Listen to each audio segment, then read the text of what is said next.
Pabira, ito na yung dagit mga kalapatid. Ayan o, umiikot na siya yan. Kulay pulaw eh. Oh, ayan o. Anak ng tinapa, nandito na si Dagit. Anong oras na boy? 7:37 na mga kalapatid. Si Dagit, eto na. Naunahan pa isa nating ibon. Pambira, lakas sa homing nito. Siya si Idol Madla, nakakahanga. May mga hawak, gandang linyada. Ika'y inspirasyon kung bakit hanggang ngayon ako'y palaging kumakarera. First training ni Dagit ngayon mga kalapatid. Tingnan natin kung makakauwi pa siya. So sinakay na natin siya kagabi sa BBC. Ito yung video, ayan. Yung gabi ang first club training nitong si Dagit natin. Boy, kunin mo na. Kunin na ni Madla ito. Pinabaho na natin yan, pinainom natin, pinakain. Ngayon, kukunin na ng kapatid ko si Madla ito. Dahil siya maglo-load. So 15 pesos ang sakay ha. So magpapamasahe pa siya ng 15 pesos. So ayan, si Dagit yan ha. Lalagyan sa training box. Good luck sa'yo bukas. Sana makauwi ka. So dadali na natin ngayon ito din sa sakyan. No, malapit lang naman ang loading dito. Ano lang 5 minutes biyahe lang. So sana makauwi si Dagit ng matiwasay. Good luck, let's go! Sinakay natin siya kagabi.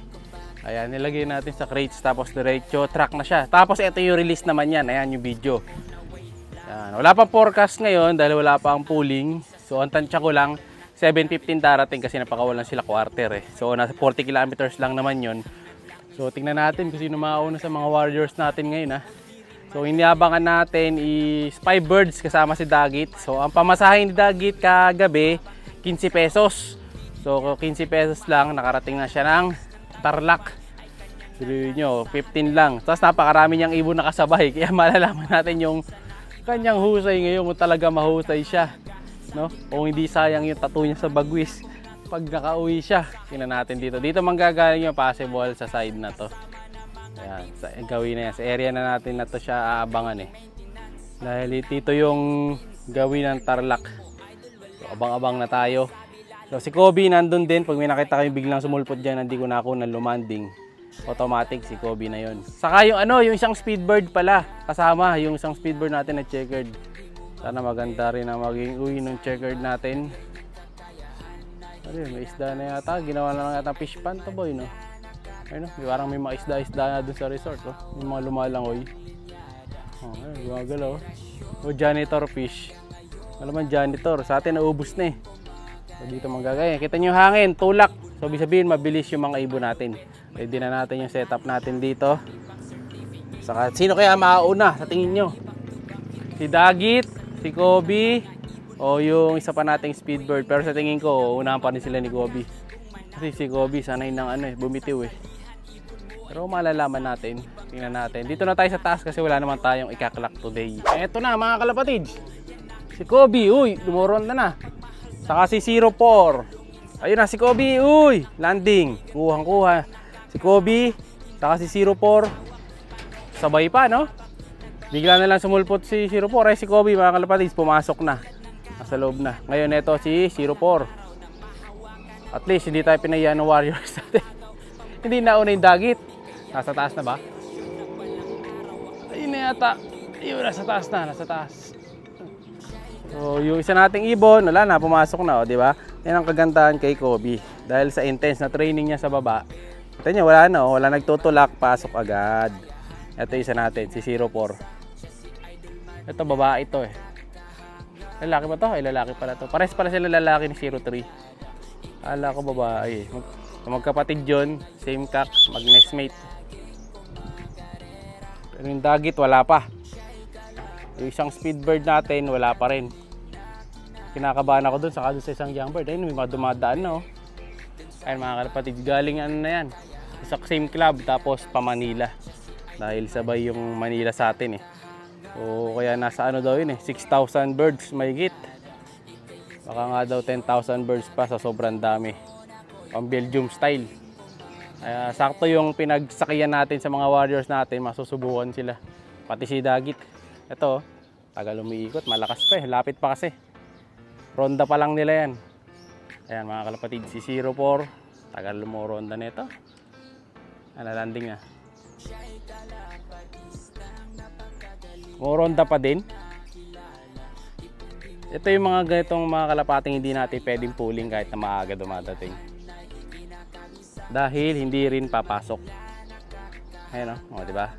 Sayang lang ang entry. Pero mabilis kung mabilis. Kailangan din training talaga. Kaya si Kobe, pang-pulling talaga, kita nyo, wala na. Baga, tutulog na siya, ito, tinutulak pa. Ito na, landing board na. Yan, ito na. Papasok na rin to. Tingnan na lang natin. So, 2 birds na tayo ah. Ito natin ha. Pasok. 04, pasok ka na, pasok. Let's go. Pasok. Okay! Top color, nandito na din. Ito, si off color. Ba, maaga itong isa na to. Ayan o. Aga si off color. Bale, dalawa na lang hinihintay pala natin. Nahuli pa yung young bird ko. Ayun, ang dami lumulusot doon, boy, oh. Ito mo, boy. Ayun, kapal, oh. Lulusot sa daming ibon. Sige, tulak mo lang. At dito sila nang gagaling, no? Sa kabilang side, ayun, oh. Lumulusot sa kabila. Nagwawatak-watak. Lumulusot sa likod, ah. Dito sila dumadaan. Ayun, may kalapati pala doon, mga kalapatids, oh. May tukod doon sa kabilang bubong. Yan. Ewan ko kung kaninong kalapati ito. Ayun, tukod, oh. Oh, malabang kasama ng mga panlaban natin itong isa na to. Pero wala naman tayong blue bar na panlaban. Si Kobe lang, eh. Bukod kay Kobe, wala na. Yun, ito. Bumaba na si off color. Baba ka na, boy. Baba na. Oh, akit ka pa niyan, eh. Akit ka pa niyan, eh. Ano, makit? Pasok. Loob. Okay, pasok. Okay, pasok ka na. Yan. Sige, pasok. Okay. Pabira. Ito na yung dagit, mga kalapatids. Ayan, oh. Umiikot na. Siya yan. Kulay pulaw, eh. Oh, ayan, oh. Anak ng tinapa. Nandito na si dagit. Anong oras na, boy? 7:37 na, mga kalapatids. Si dagit, eto na. Naunahan pa isa nating ibon. Pambira. Lakas sa homing nito. Saan na? Saan? Ayun, ito. Landing nga na, boy. Hinitay ko lang lumanding, eh. Ayun, oh. Si dagit, mga kalapatid, pambira. Mukhang ma-earn niya yung spot dun sa likod. Kulong muna sa likod dyan, boy. Ayun, oh. Uy! Lumirekta. Rekta landing board pa yung pambihirang ibon na to. Saan nagpunta? Bigot pa, nagulat. Ayun, mga kalapatid, oh. Mukhang dadagitin pa niya yung tukod doon sa kabilang bahay, ah. Uy! Nado na si landing board. Kinansel mo pa, we. Sana. Magaling si dagit, pambira. First club training. Legit dagit. Ayan, o, nakaka-uwi. Bagay, di na magsusot ng club ring yan. Kung di magaling. Ayan, o. Si dagit, mga kalapatid, nakaka-uwi na. Pambira. Achievement unlock si dagit, nakauwi. First club training versus 5,000 mahigit na ibon. Nakauwi si dagit. Dahil dyan ka na titira sa likod, no? So dyan muna natin siya ikukulong, hindi na dun sa kabila, para mas tumibay-tibay itong si dagit. Pero napabilib ako ni dagit talaga, galing nito. Hindi ko expect na talagang uuwi pa siya.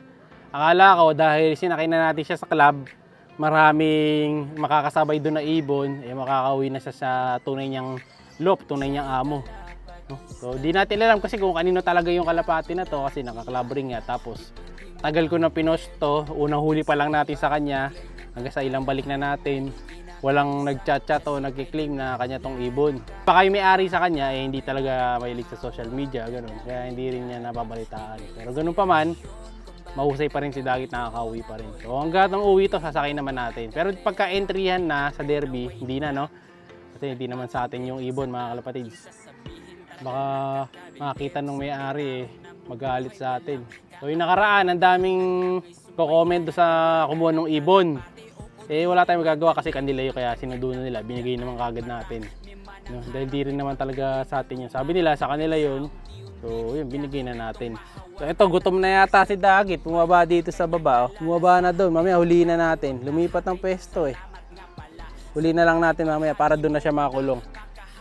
Isa pang ibon. Dito may blue bar. Ito yung tukod kanina, eh. Hindi sa atin yan, ha. Kanino kaya to? Pag minawalan sa inyo ng blue bar, ito na yon, yung blue bar na to. Mukhang magandang kalapati pa naman, ganda ng hubog, oh.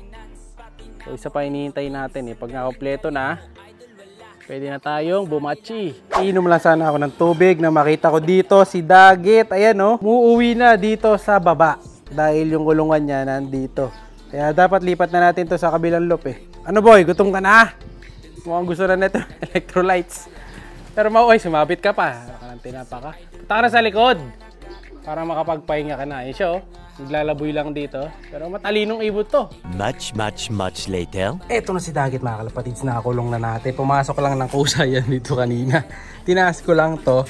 Ayan, tas inipit ko dito. Yung Spider-Man siya dyan hanggang sa makapasok. Ewan kung nakuna ng CCTV. Kung meron, iahabol ko. Pero parang hindi nakuna kasi nakapokus lang siya dun eh.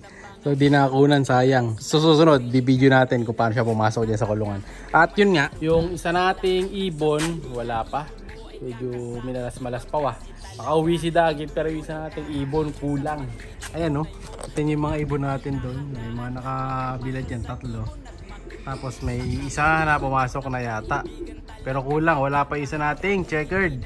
Yung may pulang clip ring. So if ever may nakahuli man nun, paki-PM na lang ako. Baka may nakakilala sa ibon natin pag may nadaging ring checkered na may pulang clip ring. Tapos PHA ang ring. Paki-message ako para kung sakali baka mapadala dito sa amin. Papalitan na lang natin ng ibang ibon. Kung yun nga, kung may nakahuli, mga kalapatids ha. So ayan, PM lang kayo dito sa page kung may nakahuli nga. Malas!